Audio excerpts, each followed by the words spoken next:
आप सभी देशवासियों को देश की स्वतंत्रता दिवस की हार्दिक शुभकामनाएं। सन 47 में हमें आज़ादी ज़रूर मिल गई, लेकिन अभी भी आज़ादी मिलनी बाकी है। आज़ादी मिलनी है बेरोजगारी से, आज़ादी मिलनी है महंगाई से, आज़ादी मिलनी है सांप्रदायिकता से, आज़ादी मिलनी है जातिवाद से। उम्मीद है कि हम सब एक होकर इन सभी चीज़ों से आज़ाद होंगे और देश को, जो हमारे स्वतंत्रता संग्राम सेनानी थे, उन्होंने जो देश को सोने की चिड़िया बनाने का सपना संजोया था, हम इस देश को सपने की सोने की चिड़िया बनाने में समर्थ होंगे। आप सभी को एक बार पुनः बहुत बहुत बधाई देश के स्वतंत्रता दिवस की। वंदे मातरम, जय हिंद। सजे धजे होते समझ में ही नहीं आता कौन बाराती कौन दूल्हा, तो मोर से ही पता चलता है। तो फिर मोर कहाँ से आए?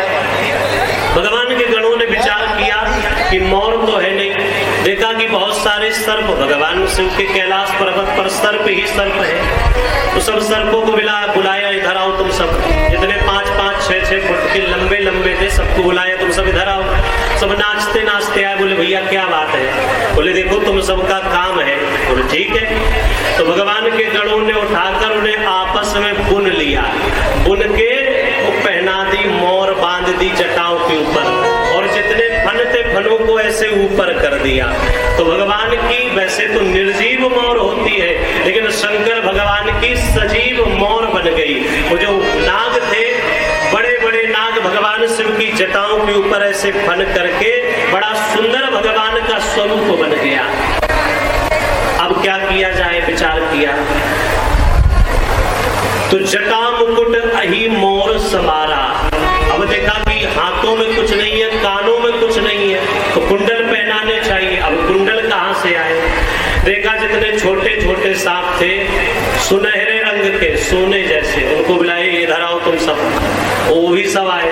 बोले देखो बिल्कुल चुपचाप, शोर मत मचाना, भगवान शिव के कानों में लटके रहना। बोले ठीक है, ये तो सौभाग्य हमारा। तो जितने सुनहरे सुनहरे सांप थे, लेकर सबको भगवान शिव के कानों में लपेट दिया, और नीचे बिच्छू लटका दिए। जो लटकन होती है उनमें बिच्छू लटका दिए।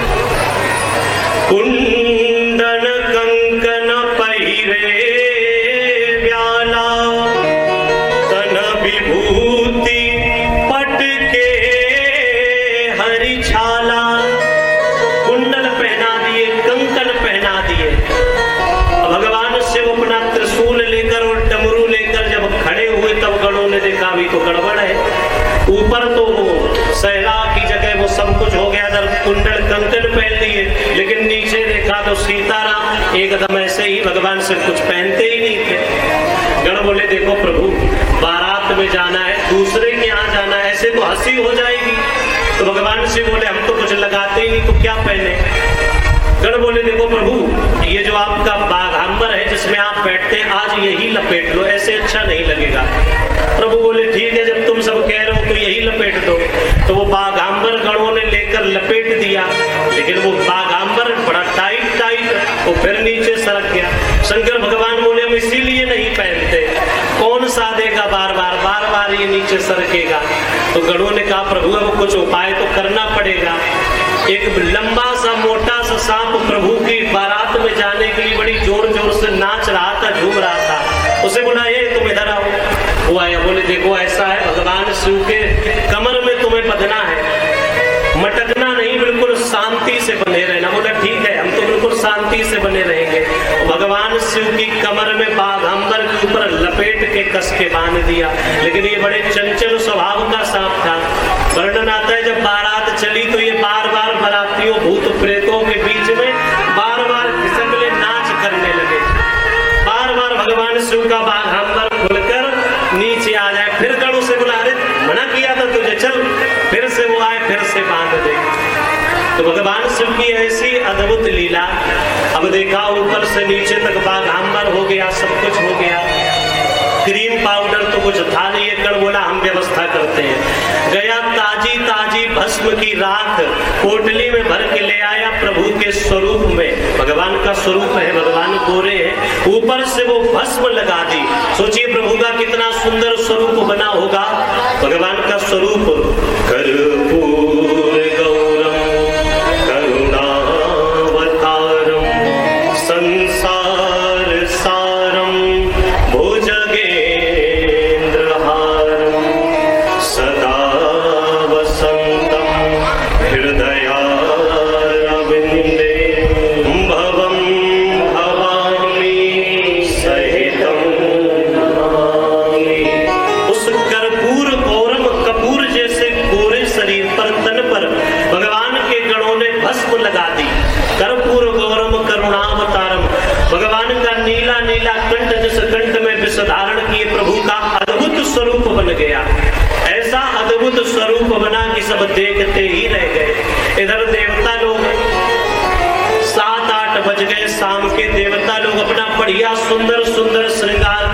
सभी देवी और सभी देवता कैलाश पर्वत पर सब एकत्रित हो गए।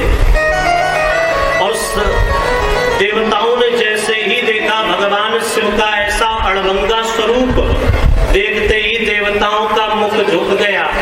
बड़ी प्रसन्नता से आए थे, निराश हो गए। अच्छा, निराश क्यों हो गए? देवता आपस में बातें करने लगे कि इतनी मेहनत से सजे धजे इन्होंने तो सब फीका कर दिया। ये सोच रहे थे कि हम बारात में जाएंगे, लोग हमें देखेंगे, हम इतने सुंदर। लेकिन मान लो जैसे आप सब लोग बढ़िया कपड़े पहन के आए, रोज की तरह, कोई कुछ अलग नहीं है, लेकिन यही बीच में कोई बार बिखरा कर फटे पुराने कपड़े पहन कर झूमते नाचते घुसाए तो सबका ध्यान उसकी ही तरफ जाएगा।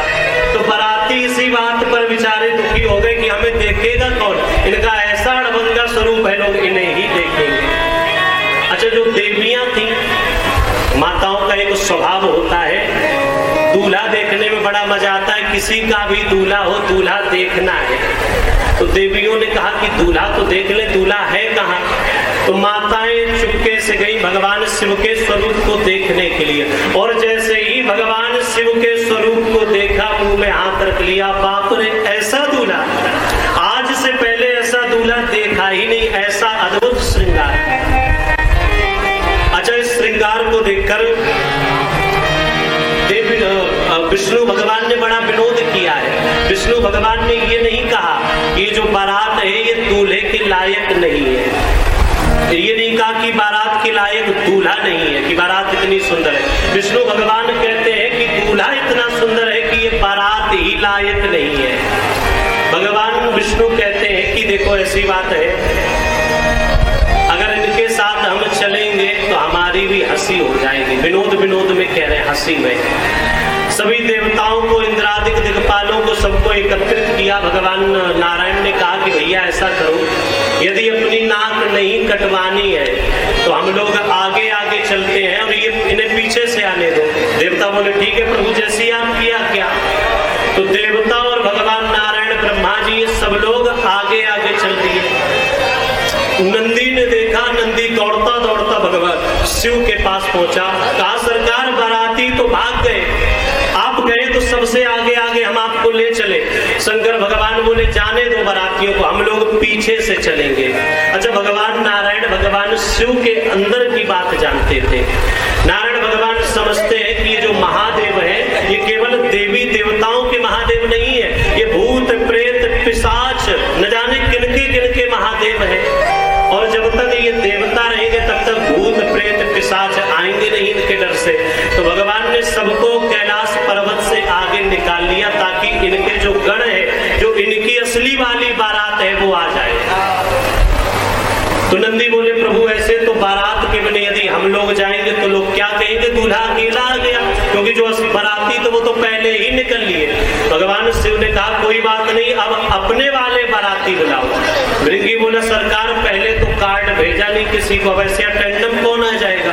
भगवान ने कहा हमारे जो बाराती है वो ऐसे ही है, आवाज लगाओ एक बार में, सारे बाराती दौड़ते दौड़ते सब आ जाएंगे।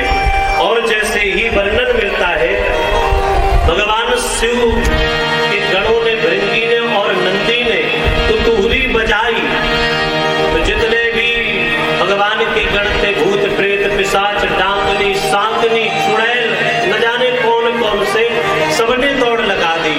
अरे शिव अनुशासन सुन सब आए, शिव अनुशासन सुन सब आए, तब पद जलज शीस दिन नाए, तब पद जलज शीस दिन नाए, नाना वाहन नाना वेशा, नाना वेशा, नाना वाहन नाना वेशा।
किसी के एक भी मुख नहीं है, कोई किसी का गला नहीं है, और कोई अपना कटा हुआ गला हाथ में, गर्दन हाथ में रखे और वो उधर से ही बोल रहा है जो हाथ में अपना सिर पकड़े।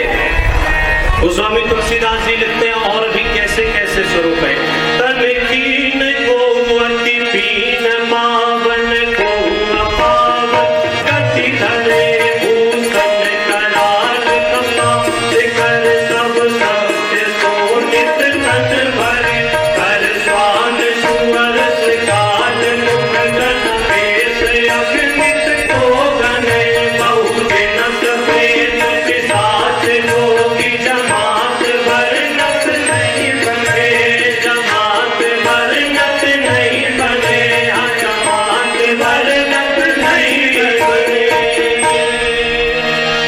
तन कीन को अति कीन पावन, कोई खून में नहाया हुआ बिल्कुल अभी का अभी रक्त, ताजा ताजा रक्त लगा कर आए। भूषण कराल कपाल खर स्वान सुअर श्रृंगाल, किसी का सुअर की तरह मुंह है, किसी का खरगोश की तरह है।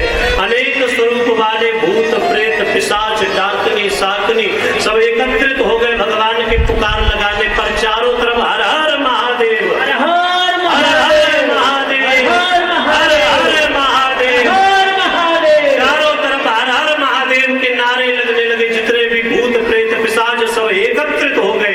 देखते ही देखते चारों तरफ भीड़ लग गई। अच्छा, केवल अपने ही देश के भूत प्रेत नहीं, न जाने कौन कौन देशों से भूत प्रेत है। भगवान तो सबके महादेव है ना, जितने भी भूत प्रेत हैं, तो हर जगह से भूत प्रेत पिशाच सब एकत्रित हो गए।